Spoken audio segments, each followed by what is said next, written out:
Hi guys, good morning. Sa videong ito guys, ituturo ko sa inyo kung paano maglagay ng ads sa mga video ninyo. Kung monetize na kayo guys, tapos nakaset up na yung in-stream ads ninyo at hindi pa rin lumalabas yung mga advertisement sa video ninyo guys, gawa natin yan ng paraan guys. Pero bago ko ipakita sa inyo guys, so i-explain ko muna kasi may dalawang ginagamit sa Facebook, yung profile account mo or professional mode or yung Facebook pages. Meron akong Facebook pages, ibang ginagamit ko guys, yung brand name ko. Ito yun guys, yung Angel May Bisaya American. Pero hindi na ako active dyan. Saka pala, yan palang channel ko sa YouTube. Kung hindi pa kayo nakapag-subscribe, please subscribe and thank you. Ganito guys, yung sa Facebook pages, meron silang Creator Studio sa Meta monetization tools. Pwede ninyong lagyan ng advertisement yung mga video ninyo, especially yung mahahaba na video guys, yung 2 minutes and more.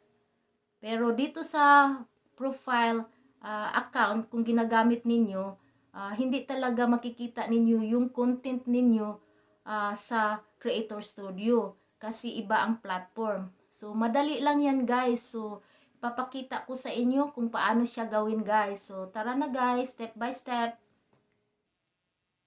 Punta tayo dito sa profile natin guys.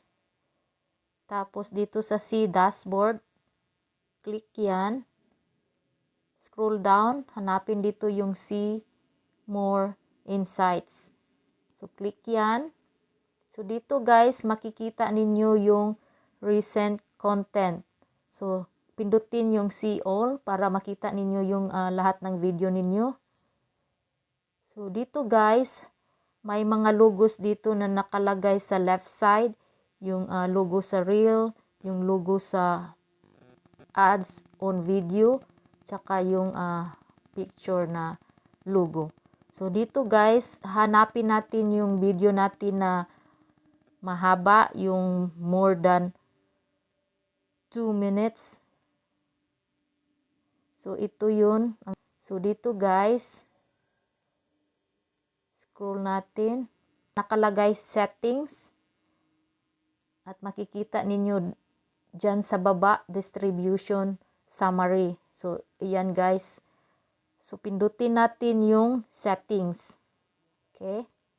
So dito guys, dito ninyo pwedeng i-manual kung sakaling na set up na ninyo yung in-stream ads ninyo pero wala pa ring lumalabas na ads sa video ninyo. So dito lang yun guys. So meaning to say yung blue guys is enable na yan guys. So merong ads na yung video ko.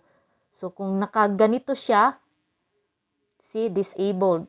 So meaning to say walang ads yung video ninyo. So pwede ninyong i-turn on siya. Yan, enable. So ang meaning to say nito guys, may ads na. So sana guys, ang videong ito is nakatulong sa inyo. Don't forget to give this video a thumbs up if you like.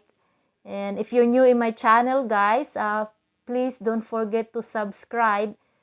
This is Angel May Bisaya American.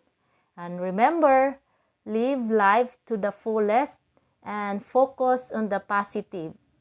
If opportunity doesn't knock, build a door. Thank you for watching guys. Until next time. Bye-bye.